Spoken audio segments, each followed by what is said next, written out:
Halo anak-anakku, shalom, apa kabar? Saya harap semuanya sehat-sehat ya. Anak-anakku, hari ini kita akan masuk ke tema pembelajaran baru ya, yaitu harapan.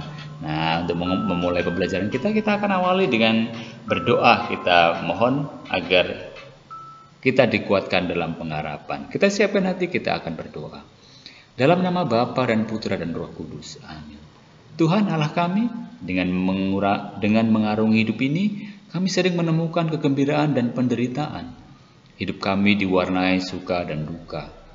Kegembiraan yang kami rasakan telah menumbuhkan pengharapan di dalam hati. Tetapi kegagalan yang kami jumpai dapat menimbulkan kekecewaan dan ketakutan. Tuhan, tanamkanlah dalam hati kami pengharapan yang teguh akan cinta kasih dan kebaikan. Pengharapan yang menjiwai seluruh hidup. Amin. Dalam nama Bapa dan Putra dan Roh Kudus. Amin. Oke, anak-anakku, kita sudah mengawali kegiatan kita dan berdoa. Nah, sebagai awal pertanyaan berhubungan dengan harapan, apa sih harapan itu?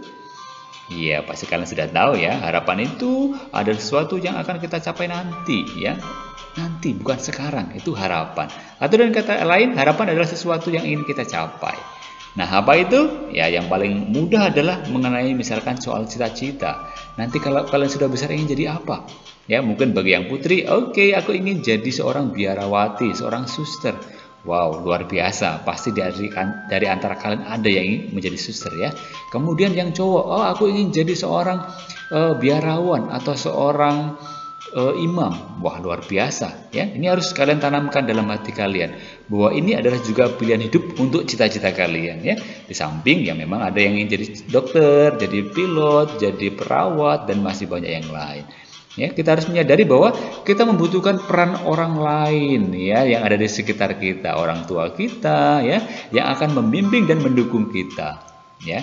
Nah, itu soal harapan. Kemudian harapan Kristiani itu seperti apa sih? Nah, harapan menurut iman Kristiani adalah harapan yang berdasarkan pada iman akan cinta kasih Allah. Ya, bahwa nanti yang akan kita capai adalah yang dikehendaki Allah. Maka nanti kita ya sama-sama akan belajar dari Santa Monica. Ya, dalam hidup ini kita harus berpengharapan. Ya, tidak boleh pesimis. Ya, harus bertekun dalam doa untuk menggapai cita-cita kita ya sebagai wujud harapan Kristiani. Karena apa? Karena kita mengandalkan Tuhan dalam setiap perjalanan hidup kita.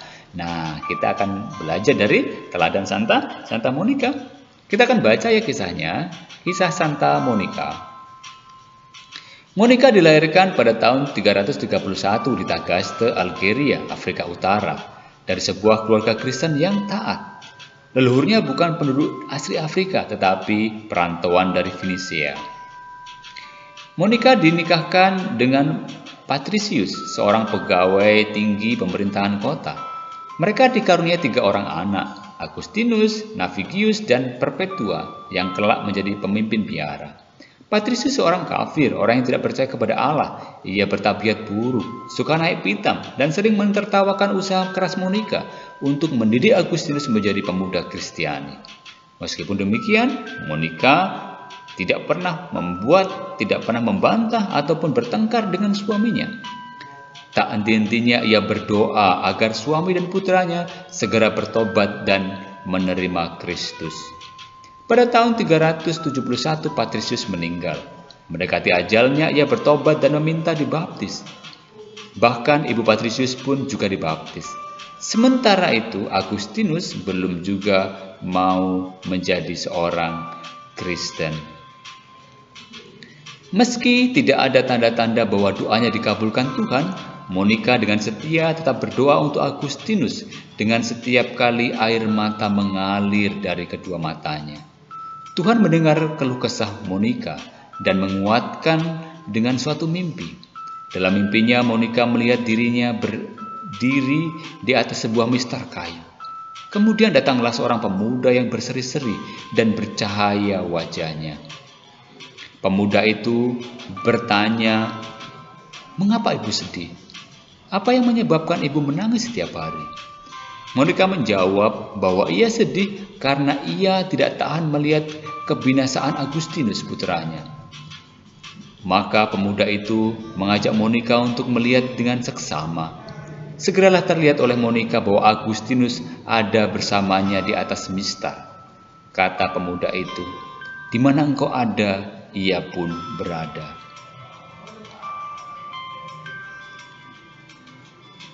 Tak lama waktu berlalu sejak mimpinya itu, namun Agustinus masih juga hidup dalam dosa. Oleh karena itu, Monica terus datang kepada Bapak Uskup, memohon dan mendesak dengan air mata bercucuran supaya uskup mau menengok dan menasihati Agustinus. Lama-kelamaan uskup menjadi bosan dan kehilangan kesabarannya sehingga ia berkata, "Pergilah, jangan mengganggu aku. Demi hidupmu, tak mungkin anak ini binasa. Sekian banyak air matamu itu." Monica amat gembira sebab ia percaya pada apa yang dikatakan Bapak Uskup bahwa Agustinus tidak akan binasa. Pada tahun 383, Agustinus bersama Alypius, sahabatnya, hendak berangkat ke Roma dan ke Milan untuk mengajar. Monica tidak setuju karena pada waktu itu Roma buruk peradabannya. Di pantai menjelang keberangkatannya, Monica menawarkan hanya dua pilihan kepada Agustinus, pulang dengannya atau Monica ikut dengan Agustinus ke Italia. Dengan tipu dayanya, Agustinus meninggalkan ibunya seorang diri di Kapel Beato Cyprianus yang terletak di tepi pantai. Sementara ia dan Alypius berlayar ke Italia.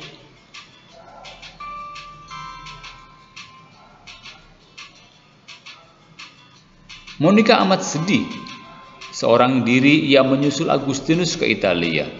Penderitaannya berat yang ditanggung, terutama kapal yang ia tumpangi hampir karam terkena badai. Tuhan menguatkan Monica dengan janjinya bahwa ia akan bertemu dengan putranya sesampainya ia di Italia. Monica bersahabat baik dengan Santo Ambrosius, uskup Milan. Agustinus mulai tertarik dengan khotbah-khotbah dan ajaran-ajaran uskup Ambrosius hingga akhirnya Agustinus dibaptis. 2 bulan kemudian, yaitu bulan Juni tahun 387, Agustinus, Alypius, dan Monica berencana pulang kembali ke Tagaste, Afrika. Dalam perjalanannya pulang, mereka singgah di Ostia, di dekat muara Sungai Tiber. Monica dan Agustinus berdua saja berdiri bersandar pada jendela rumah persinggahan mereka. Mereka terlibat dalam percakapan yang sangat menarik mengenai seperti apa kiranya kehidupan para kudus di surga.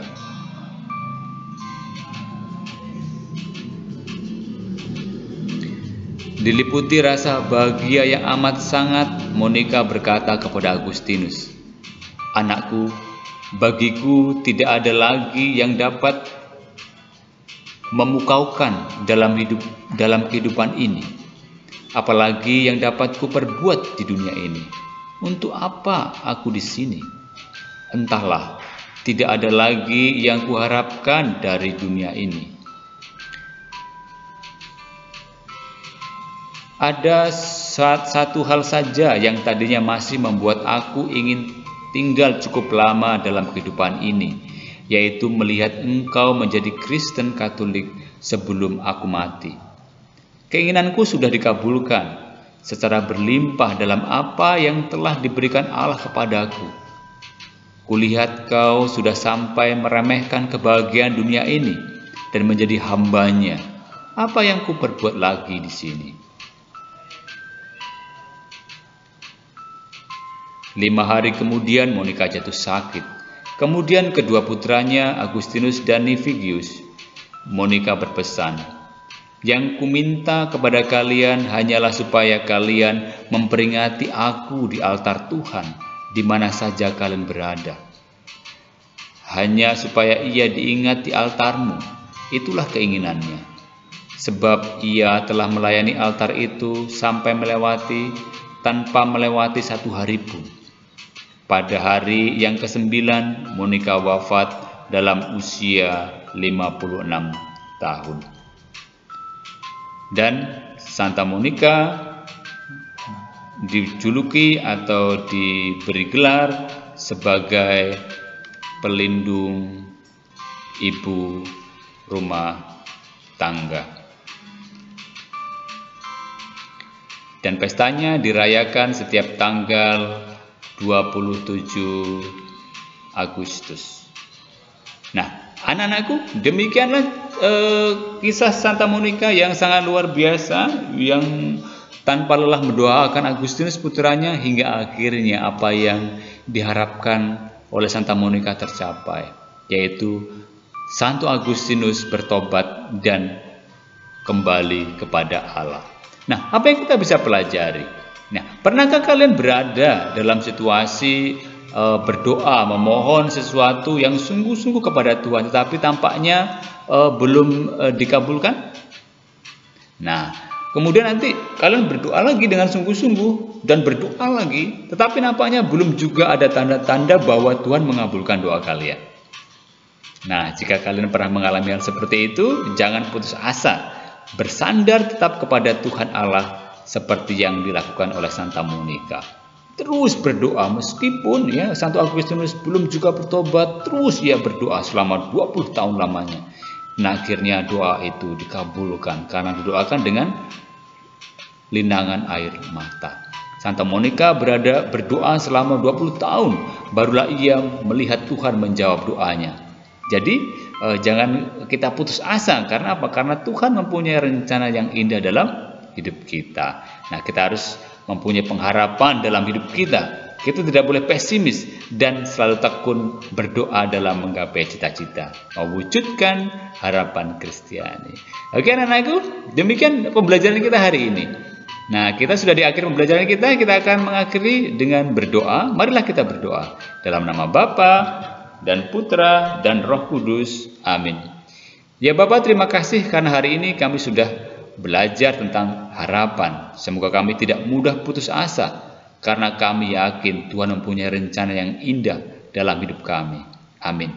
Dalam nama Bapa dan Putra dan Roh Kudus. Amin. Oke, sebagai penilaian kita, nah ini ada yang harus kalian kerjakan. Yang pertama, apa makna harapan menurut iman Katolik? Ya, harapan apa tadi? Iya. Kemudian yang kedua, bagaimana cara menaruh harapan kepada Tuhan? Ya, bagaimana cara menaruh harapan kepada Tuhan? Ya, dengan sikap apa? Tadi ya. Kemudian siapakah Santa Monica itu? Ya. Tadi di cerita tadi jelas ya siapa Santa Monica, apa yang dilakukan, ya, contoh dan teladan apa. Nah, yang terakhir, apa yang dapat kita teladani dari Santa Monica? Oke, keempat pertanyaan ini silakan kalian jawab, kemudian nanti silakan kumpulkan ya melalui WA atau Google Form atau di Google Classroom.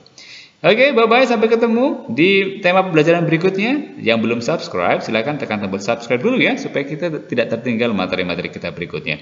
Bye-bye, Tuhan memberkati, God bless you.